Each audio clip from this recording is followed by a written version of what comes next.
If you're watching this right now, chances are you're emotionally exhausted from trying to figure someone out. Someone who seems close one moment, then distant the next. You're not crazy. You're not needy. You're dealing with someone who likely has an avoidant attachment style. And the truth is, unless you understand how they operate, you'll always feel like you're walking through emotional fog. But here's the harsh truth. No one tells you. Avoidants don't push you away because they don't care. They do it because closeness terrifies them more than rejection. And the more you try to fix it or get closer, the more they run, not because you're doing something wrong, but because you're triggering their deepest fear, intimacy. In this video, we're going to flip the script. We're not chasing, overthinking, or begging for crumbs anymore. Instead, I'll show you how to change your mindset in a way that makes them stop running. Because when you shift your energy, they feel it. And that's when their mask starts to slip. Stay with me because what you'll hear next will change everything. Let's get into the truth that most people miss. Avoidants want love deeply, but they fear it more than they fear loneliness. That contradiction runs everything they do. On the surface, they seem cold, aloof, uninterested, or even indifferent. But inside, there's a storm of conflicted emotion. Avoidants are wired to crave connection, but feel unsafe when they get it. They're pulled between desire and fear, and instead of expressing that, they retreat. Here's the part that might surprise you. What avoidants really want is safety. Not the clingy, smothering kind of safety, but the kind where they feel emotionally free to be themselves without the pressure of expectations, confrontation, or vulnerability they haven't prepared for. They want to be seen, but not too closely. They want closeness, but not if it threatens their emotional independence. And they'll never say this out loud, because in their minds, needing someone feels like weakness. When they meet someone who starts to chip away at their emotional walls, their first instinct is to resist. Not because you did something wrong, but because they've spent their whole life avoiding that kind of exposure. Intimacy feels like losing control. So instead, they test you. They withdraw, they ghost. They make you prove you're safe while giving you nothing to hold on to. But here's the paradox. The moment you stop trying to prove yourself, when you stop seeking reassurance, when you pull back your energy and focus on you, that's when their mindset shifts. They notice, not just because they're losing your attention, but because you've become safe in a different way, non-threatening, non-demanding. You're no longer triggering their avoidance because you're no longer chasing connection. They won't admit this, but what avoidants secretly crave is someone who sees them clearly, but doesn't try to change them. Someone who doesn't smother, but still has depth. Someone who doesn't chase, but also doesn't reject. This balance is what confuses them the most and attracts them the hardest. So if you're stuck in a push-pull dynamic, remember, it's not about saying the right thing to get them back. It's about embodying the calm confidence that makes them feel safe without you ever having to beg for connection. And when you get this, they always feel it. Let's talk about something most people overlook. It's not always what you say that pushes an avoidant away. It's the energy you're putting out. And the frustrating part, you can be doing everything right on the surface, being kind, supportive, understanding. But if your energy says, I need you to choose me, an avoidant will instinctively start pulling back. Now here's the game changer. When you shift your energy from needing them to being grounded within yourself, the dynamic starts to flip. Avoidants don't respond to pressure. They respond to space, not silence, not punishment, but emotional spaciousness. That means you're not trying to fix, force, or figure them out. You're in your own lane, emotionally stable, not waiting for them to validate your worth. That energy, it's magnetic. They may not run toward it right away because, trust me, they're confused by it. They're used to either being chased or rejected. So when you stop doing both and just exist with quiet confidence, they feel it deeply. It disrupts their pattern. They start to wonder why your energy feels different, safer, calmer, and without even realizing it, they begin to lower their walls little by little. That energy, it's magnetic. You don't need to beg for access. You don't need to decode their silence. What you do need is to regulate your own energy, because avoidants aren't afraid of you. They're afraid of feeling overwhelmed, smothered, or emotionally exposed. When your vibe says, I don't need you, but I see you, you're no longer a threat. You're a sanctuary. That energy, it's magnetic. So stop trying to convince them you're worth choosing. Start being the person who knows they are, with or without their approval. That energy, it doesn't just trigger their walls, it melts them. Here's the moment that changes everything. The shift that makes avoidance crumble, even if they never say it out loud. It's not when you plead, it's not when you over-explain, and it's definitely not when you try to make them see what they're losing. It's when you stop trying altogether. See, avoidants are wired to feel safest when they're in control, when they're emotionally distanced, when you're chasing, when they have the upper hand. But the second you shift from seeking their validation to choosing your peace, the whole power dynamic tilts, and they feel it. The energy changes. You're no longer reaching out with open hands. You're no longer emotionally available in a way that says, I'll wait for you to change. Instead, you become self-contained, calm, unbothered, not cold, just centered. You stop explaining yourself. You stop checking your phone. You stop showing up in places where your value is constantly questioned. That shift from anxious to anchored doesn't scream for attention, but it speaks volumes. Avoidants aren't used to someone detaching with quiet confidence. They expect protest, tears, chasing. When they don't get it, they feel disoriented. That's when the cracks begin. They start replaying memories, stalking your socials, wondering if they made a mistake. But this time they don't feel your energy chasing them in the background. And that silence, it's louder than any words you could have said. The irony is, when you finally detach in a way that says, I no longer need you to be who I thought you could be, they finally see your worth. Not because you forced it, but because you withdrew it.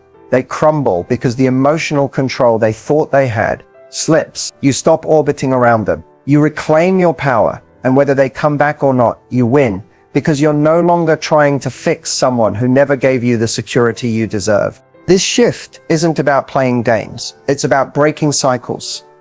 It's about showing up for you the way you used to show up for them. And when you do that consistently, avoidance can't ignore the impact, because nothing is more powerful than the silence of someone who finally knows their worth. Let's get brutally honest. Chasing validation from someone who keeps pulling away isn't love.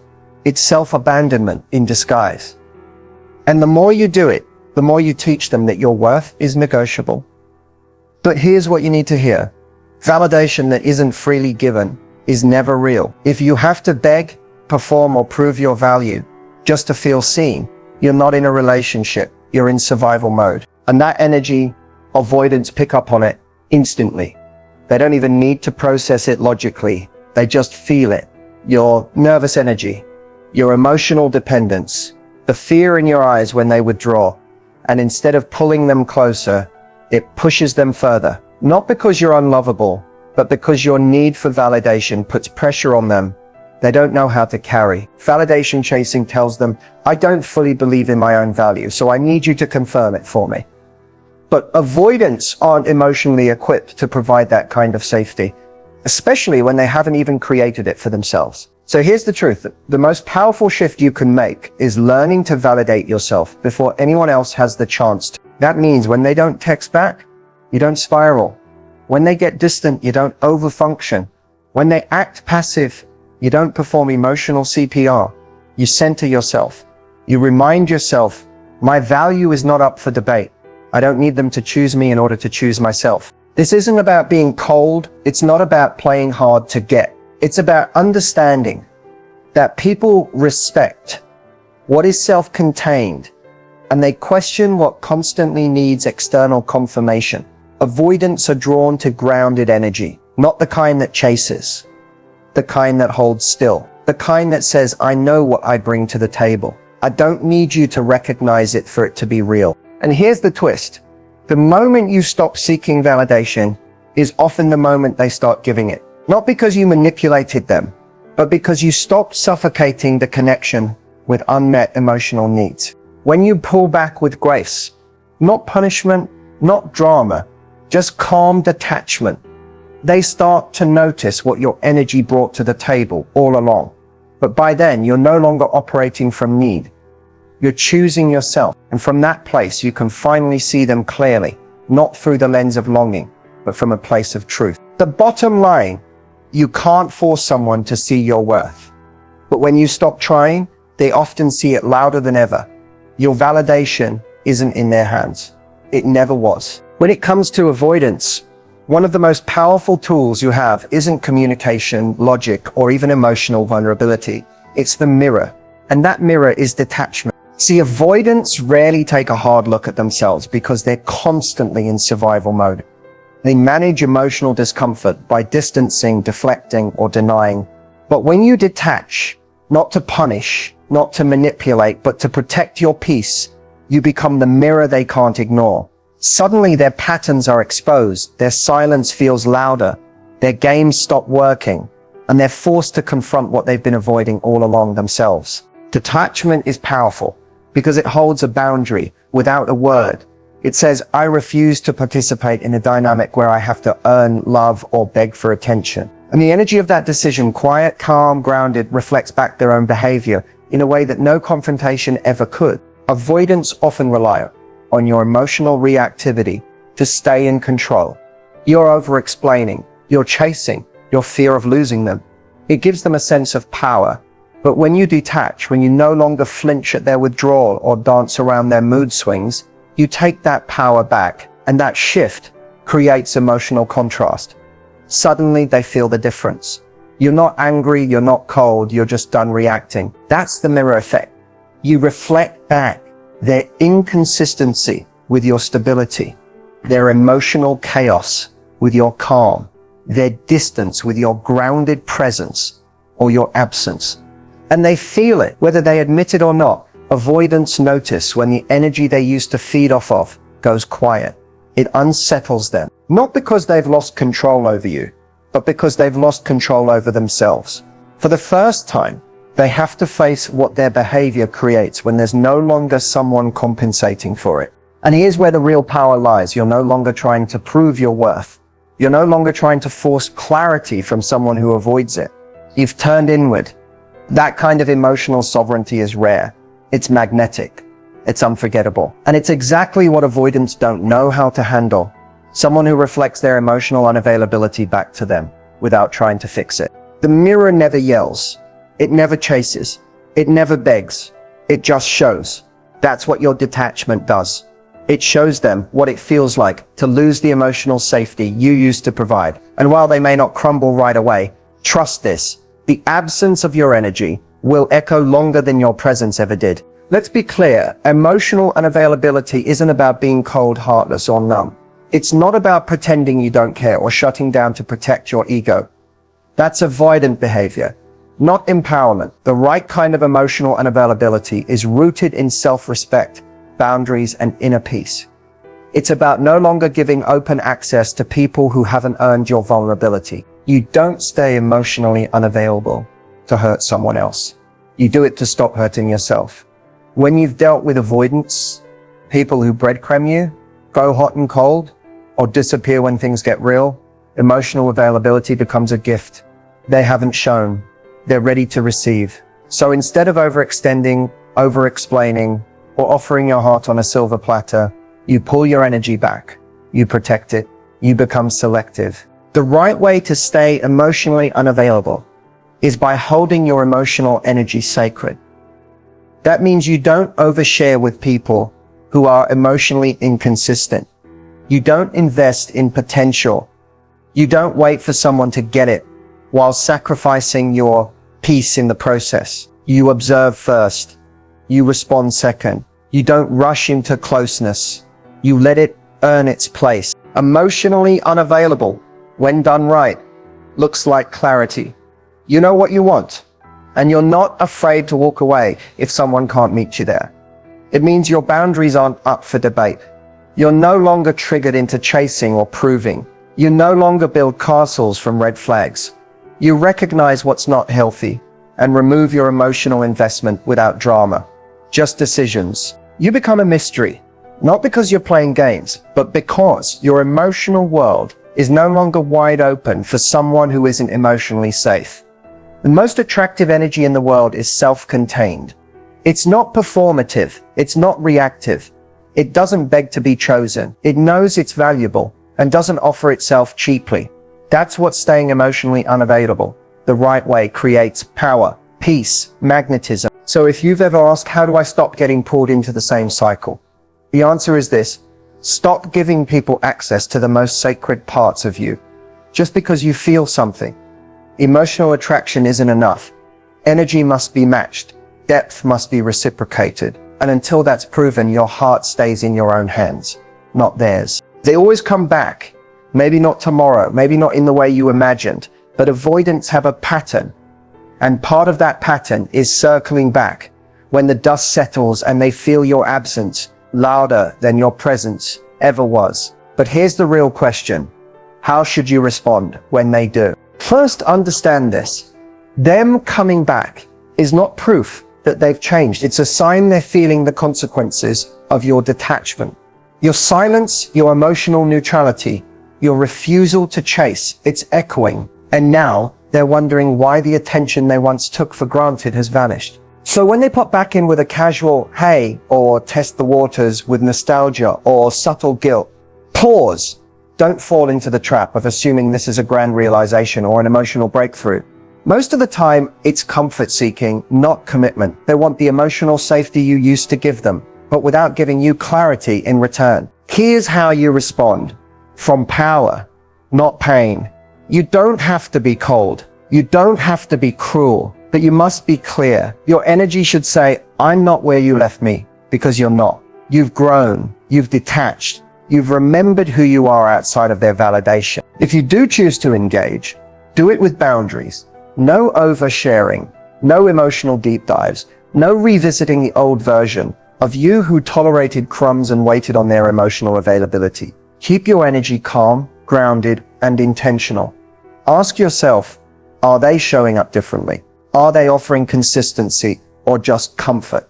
Are they addressing what caused the distance in the first place?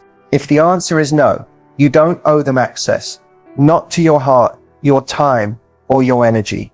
The same version of them will create the same version of pain. Don't let the temporary rush of "they came back" distract you from the truth. Did they come back better? And if they did grow, if they come back with clarity, ownership, and accountability, you still take your time. Real change is consistent, not convincing. Let their actions earn what their words cannot. You're not punishing them. You're protecting you. The most powerful response isn't revenge. It's restraint. It's peace. It's being able to look at someone who once had a hold on your heart and say, I'm not available at that level anymore, but I wish you well. You don't rise by reacting. You rise by remembering your worth, no matter who circles back. Let's end this with truth, the kind that frees you, not just feeds your ego. You don't need closure from an avoidant to heal. You don't need the apology they'll probably never say. And you definitely don't need to keep replaying old conversations in your head, hoping to make sense of their confusion. That cycle, it ends with you. Because the truth is, people who struggle with avoidance aren't evil. They're wounded. They've learned that closeness means danger, that love equals loss, and that vulnerability leads to pain. But here's where your power begins. You stop trying to fix what you didn't break. You can love someone deeply and still choose yourself. That's not weakness, that's wisdom. The final shift is understanding this. Your healing does not depend on their return. It depends on your decision to no longer abandon yourself in the name of potential. Potential doesn't build relationships, consistency does. Clarity does. Safety does. So what do you do next? You come back to you. You unplug your worth from their behavior. You stop making excuses for their emotional absence. You start validating your own needs. And most importantly, you hold the standard even when it's lonely. Yes, healing will test you. You'll miss them. You'll wonder if detaching was too much. You'll question if maybe, just maybe, they'll come back and be everything you hoped. But here's what you must remember. Every time you hold the line, you're teaching your nervous system that love doesn't have to mean losing yourself. That connection shouldn't feel like chasing a ghost. You deserve mutual energy, emotional safety, a love that doesn't punish your vulnerability, but protects it. If they couldn't meet you there, that's okay.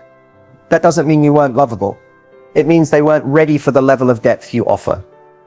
And that is not your burden to carry. What's next is building a life where your peace is permanent, not something you beg for between emotional roller coasters. It's learning to sit with the silence instead of trying to fill it with someone who keeps leaving. It's reminding yourself every single day that your softness isn't a weakness, it's a superpower, but only when shared with someone who honors it. Let go of the story that you were too much or not enough. Let go of the need to be chosen by someone who couldn't even choose themselves. You're not here to convince anyone of your worth. You're here to embody it. So walk away with your head high, your heart whole, and your boundaries firm. You've seen the truth, and now you get to choose what kind of love you allow in your life. The next chapter, it starts with you. And this time, you're the one writing the ending, not waiting to be saved in someone else's story. You're not broken, you're becoming